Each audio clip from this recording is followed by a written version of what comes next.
Van de hoogspanningskabels die energie doorgeven naar de windmolens die energie opwekken. Dat is ook niet echt een plek waarvan je denkt, goh, daar gaan we met natuur en zo eens kijken. Toch doen we dat. Het verbaast me dat we hier staan, Carlo. Ja, de reden is dat we even verbaasd waren een jaar of 5 geleden. Toen we bij toeval eigenlijk ontdekten dat er aan de voet van die windmolens allerlei insecten rondkropen. Ja, en hoe komt het dan? Dat moeten we nog echt in detail gaan uitzoeken, maar er zijn een aantal hypotheses dat we denken dat dat te maken heeft met bepaalde valwinden die langs die windmolen insecten naar beneden drukken. Ja. En dat de reden is dat die aan de voet terechtkomen, want ze leven allemaal.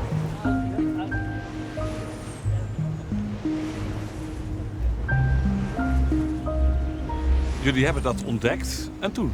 We zijn dus allerlei windmolens veel intensiever gaan onderzoeken. Ja. En we hebben dus inmiddels al honderden en honderden soorten gevonden. De diversiteit die bleek ongekend groot te zijn en het gaat ook om duizenden exemplaren totaal. Ja, en welke soorten heb je dan over? Oh, je hebt meer dan 150 kevers bijvoorbeeld. Je hebt vele tientallen wansen, enkele tientallen spinnen, wespen, nachtvlinders. Eigenlijk alle insectengroepen die niet zo goed kunnen vliegen, die tref je aan onder die windmolens. Ja, want de goede vliegers, die zie je hier niet. Nee, want goede vliegers zijn bijvoorbeeld vlinders en libellen. Nou, die vind je hier dus niet. En waarschijnlijk denken wij tenminste dat die wind, die neerwaartse druk, dat die grote goede vliegers die wind kunnen trotseren en eigenlijk gewoon doorvliegen. Ja. Maar die kleintjes die zijn daar niet tegen opgewassen en die belanden dus op de grond. Ja. Nu zijn er vele windmolens. Komen bij die windmolens allemaal dezelfde soorten voor in groepen? Nou, sommige soorten die kom je inderdaad bij de andere windmolens ook tegen. Maar het is eigenlijk zo dat je bijna bij elke windmolen elke keer weer een nieuwe soort vindt. Dat is echt niet te geloven. Ja, we zijn dus ook nog lang niet uitgezocht.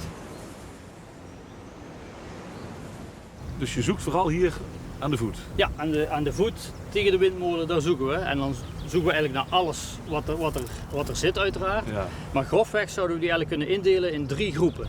Het zijn eigenlijk soorten die trekken, migreren van de ene plek naar de andere en hier belanden.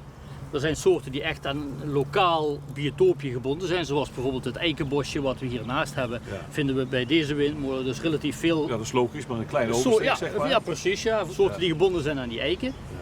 En dan zijn er nog de predatoren, want ja, waar eten is, daar wordt gegeten en daar komen bijvoorbeeld allerlei spinnen op af.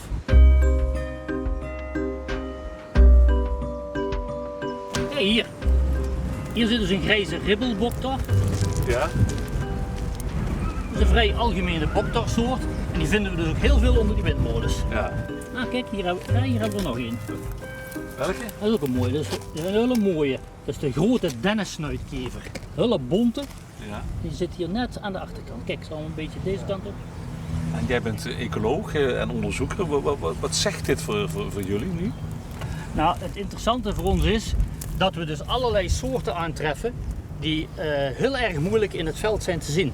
Dus bijna niemand vindt die. En wij vinden dus ook soorten die mogelijk er veel meer zitten, maar op het eerste oog heel erg zeldzaam zijn. Gewoon omdat bijna die niemand kan vinden. Ja. En hier vind je die in een heel makkelijk omgeving natuurlijk. En zijn het vaak ook soorten die misschien wel op 60 meter hoogte vliegen. Ja, die zien wij niet natuurlijk. Nee. En hier krijgen we die in één keer letterlijk voor de voeten. En dat is een unieke kans natuurlijk.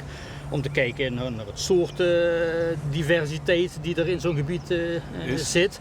Ja. Je kan kijken naar eerste waarnemingen in het jaar bijvoorbeeld. Hè. Dus je zou daar eigenlijk een hele monitoring van kunnen opzetten.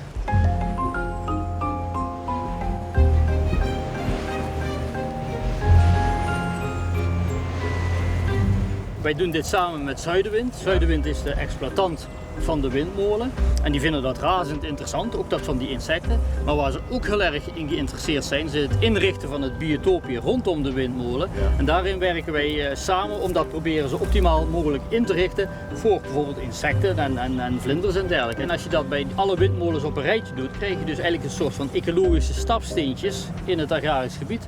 En dat kan zomaar in een keer wat natuurwinst opleveren.